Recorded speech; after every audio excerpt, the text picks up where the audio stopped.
Hello friends, welcome to today's video. In today's video I'm going to be talking about my either least favorite or the books that kind of were disappointing or did not live up to the hype, I guess would be the full title. It's kind of a long one, but some of these, like I said, they're going to be ones that are just like I really dislike them or I DNF them, and then some of them they actually had good ratings. I ended up rating them all, but maybe they did not live up to the hype or the expectations that I expected from them, because again, just all the hype surrounding them or things like that. And sometimes I think that's a hard thing with hype, right? Like it gets you curious about something, but then it can be kind of a letdown when you're reading and you're like, I don't see this the same way as everyone else, which again, this is my opinion. So if you loved it, like, props to you, but this is just my personal thoughts on these books and what kind of connected with me and what didn't. So if you are curious to see what my thoughts are, I love watching these videos right now around this time of year. Thank you so much for stopping by, and let's get into the video. I'm kind of going with the ones right now that I really just either didn't like, really disliked, or I DNF'd. And I'm just gonna start, they're not really in particular order, but I'm just gonna start with the one that I recently read in December. And that is, this is a novella, and it is The Housemaid's Wedding. And this is in that Housemaid series, if you read it, by Frida McFadden. I've read the first two books, and then this is a little novella that can go in between 2 and 3.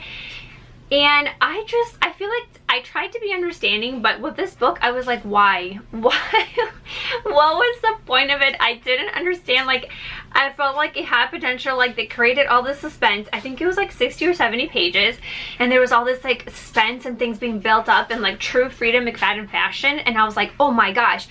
And then the ending was so just like nothing. Like, I was like, what? Literally, like, the whole story didn't even have to be written. Like, the ending was just so, it didn't even make sense, and I felt like you didn't even really need to write it. I don't know, I didn't understand it. It wasn't even like really cute, kind of. I follows the story of the maid from the first 2 books, and then also her love interest, which we meet in the first 2 books. And so this is, as the title suggests, their wedding. And it just, I expected, like, I was kind of excited. I was like, maybe a good romance part or talking about their wedding. And just the whole thing was very strange to me. It did not go at all where I thought it was going. And I just felt like nothing really happened. Like, there was this like scare tactic, and then it was like nothing. So that was like, I gave it a 2 stars, but just because I really loved the husband, but I just felt like, honestly, it's like a 1 star. I don't really understand why it was really written. I'm sorry, but that's just for me personally. I was like, it didn't really add anything to the story. I didn't learn really anything new. It's just like there to write. I don't know. Then one that I really didn't like at all, and I know I saw a lot of people, and I rightfully so, because this is the first year I've kind of gotten into little novellas, especially Christmas novellas around December time, and I was like, I'll try it out. And I tried this one by Tessa Bailey, which, I mean, I should have, I don't know, her books are hit or miss for me, but I tried this novella, and it is called Merry Ever After. Good Lord, that is a 1 star or 0 if I could. It was it was terrible. For one, it didn't even really have anything to do with Christmas. The most Christmassy thing about it was the fact that there was a Christmas tree that wasn't even decorated in the book, and it was December. That was it. It wasn't even really Christmassy at all. The whole premise, there were so many things I feel like I could rant about this novella. It was just basically, I felt like a really gross smut fest. It was very strange. The smut was weird. The premise at first when I read it, I was like, oh, interesting. It's a farmer, and then she is a single mom that works at a thrift store. And I was like, that sounds so cool. I'm so interested in that. No, none of it. There was like no character development. Things did not make sense. It's gross. It's just the lines that he says, how they interact. It was just weird. I did not like it at all. I skipped a lot of it because the spice was just weird. I just felt like it was like 60 pages of just like, let's just try to put spice in it. Like, this is one of those books where I was like, there was literally like no plot.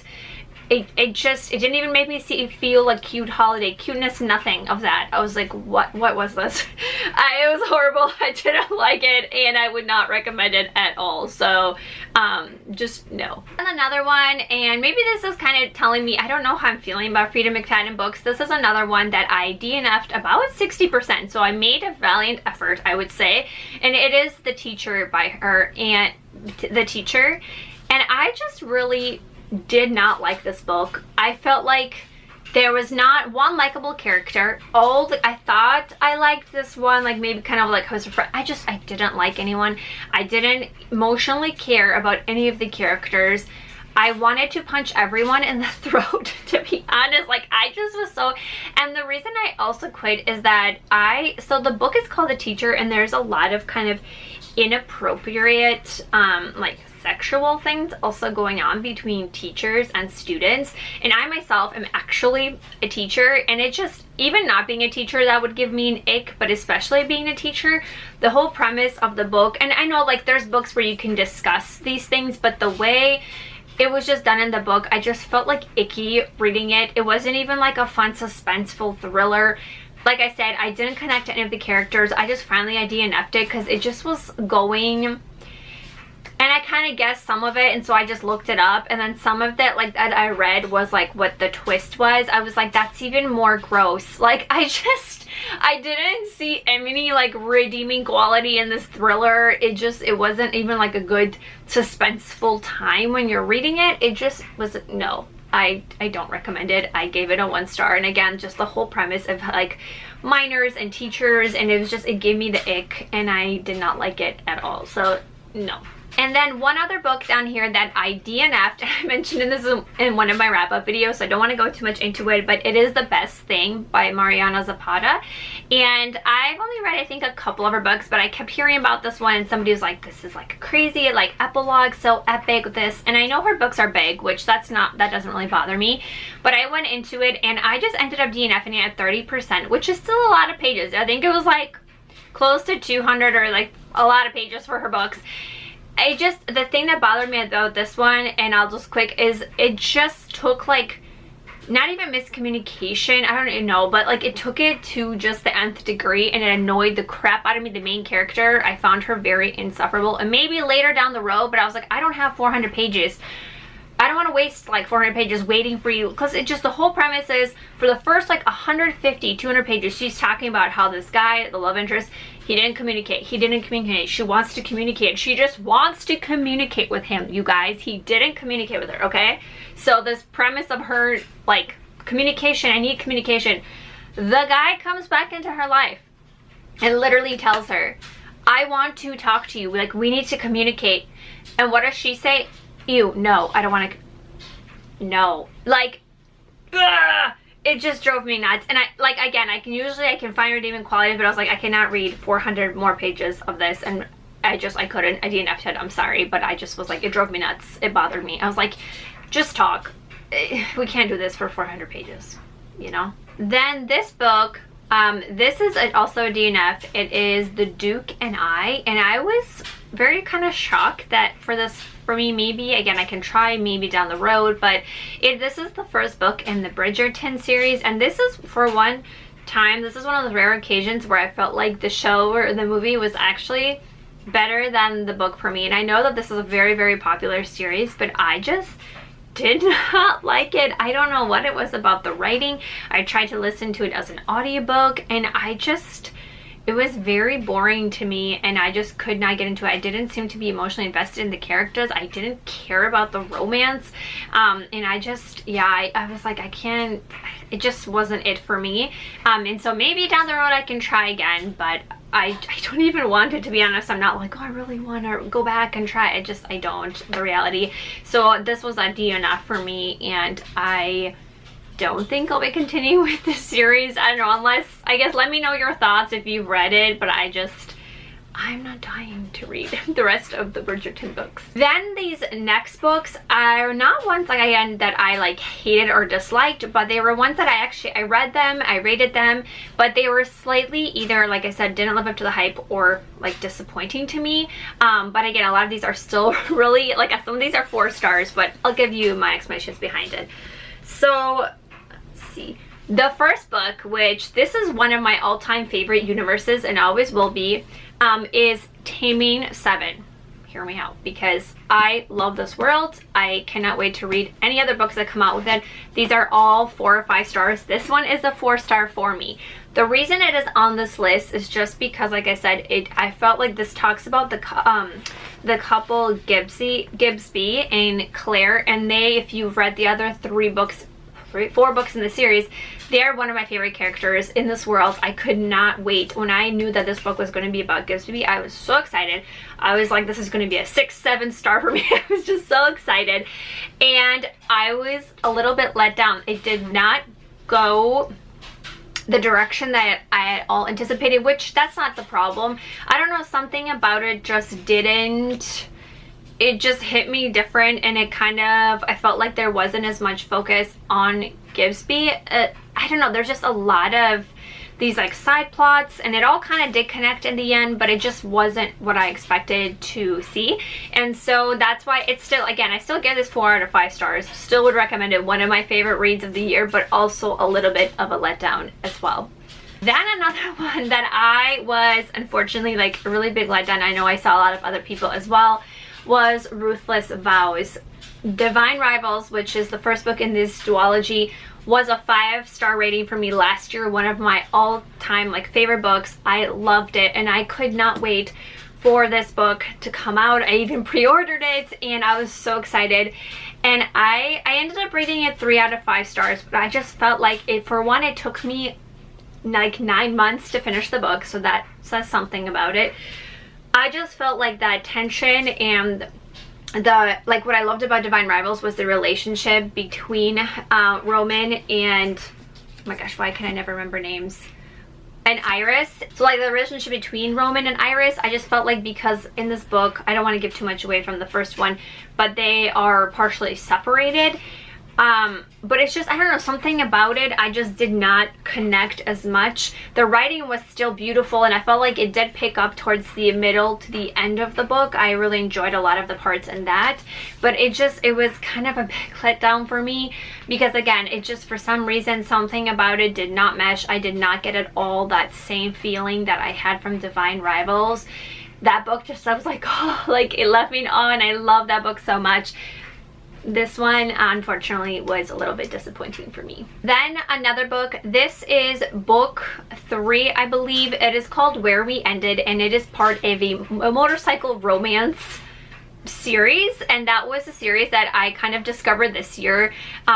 It's very different, and I don't know, for me, I've never read like motorcycle romances, so I wasn't sure, but I did really actually enjoy it. Definitely they do have spice in the books, and so sometimes that's kind of sometimes a hit or miss for me, because depending on like, I think the kind of spice, I personally don't mesh with it. And this is a little bit what I felt about this book. The reason also similar to a lot of these is that the hype, the characters in this book were characters that were described in the other 2 books, and I wanted to have a book about them so badly. I was waiting, anticipating. I got that book the day it came out on Kindle, because it was about the 2 characters, Natty and, is it Silas, I believe is his name, and I just could not wait. And very similar situation, I felt like I was like, I don't know like what happened. I just didn't seem to connect.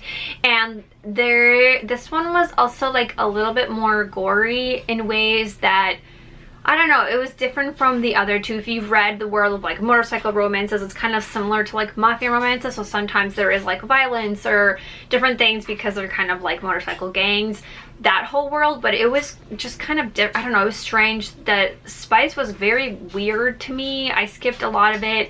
I don't know, I just was, again, I love the characters and I love the redemption at the end of the story, but the process from point A to point B was really muddled for me, and it kind of really took away from the story. I don't know, so I unfortunately, like, that was kind of a letdown. I really loved the epilogue because it wrapped up the series, but I didn't, it was kind of a disappointment for me. Again, still 3 out of 5, but not what I expected. Then another book that I ended up also finishing, but I ended up rating 3 out of 5, was The Friend Zone by Abby Jimenez. And this, again, for me, the way that people talk about Abby Jimenez, and you'll see in some of my other videos, I love a lot of her books. Some of her books are some of my favorites of the year. This one, it just wasn't it for me. I felt like there was this whole, I'm not a fan of miscommunication, if you have not noticed. So I just did not like it. I just felt like, just talk to each other. Why are we, like, we're adults, use our words, like, let's figure things out. And to have an entire book like based on that, it it drove me bonkers. Like, I love the second book in the series, is my favorite, but this first one, and actually I guess I should add the third book, because that is actually when I did DNF. I forgot about that. Is the third book, which I don't even know what it's called. I'll put it on the screen. The third book in that series, I ended up DNFing because I felt like it didn't even need to be written for me personally. I feel like it wasn't even really connected as much to the previous two the characters in the two books. I felt like it could have been a duology with just the friend zone and the happily ever playlist, but I don't know. And it's very similar, again, the whole miscommunication. I feel like Abby Jimenez did a lot of that in that series, like the friend zone series or whatever, and I don't like it. And so for that reason, the first book 3 out of 5, and then the last book was honestly a DNF for me. So I don't like that, and I feel like to me it did not live up to the hype of what other people said it did. But I am curious to check out a lot more of her other series as well, because I think hopefully that will be better. I'm optimistic, so we shall see. Then this other book, again, I finished it. I ended up rating it 3 out of 5, but it is the book The Maidens, and I just come to the conclusion that I don't think I will be reading anything by this author, because I have read, this is the second or third book by him. He is the author who also did The Silent Patient, and I know a lot of his books are very popular. People love his books, but for me, he is just not my kind of author. I feel like for me personally, by the time I get to the end, I've partially figured out the plot twist, first of all, which I hate that in a thriller, because that's the whole point of a thriller, I feel like, is when I can't guess it. Like, it's so fun. But then even the parts that I don't guess, I'm just kind of like, again, I always say, like, from point A to point B, and like in that middle part, it just really was like not worth it to me, I feel like. And I'm just like, okay, I'm done. You know, so I just don't think I'll be reading anything else by this author. I don't know. So there you have it. Those are the 10 books, I believe that's 10, the 10 books that are either DNFs or were a little bit letdowns for me. Again, this is all in fun, so these are some of your favorite books. That's great. This is just, I don't know, a fun thing, and obviously reading is subjective for all. So I hope you guys enjoyed just getting my thoughts on it, and I will see you in the next video. Bye everyone.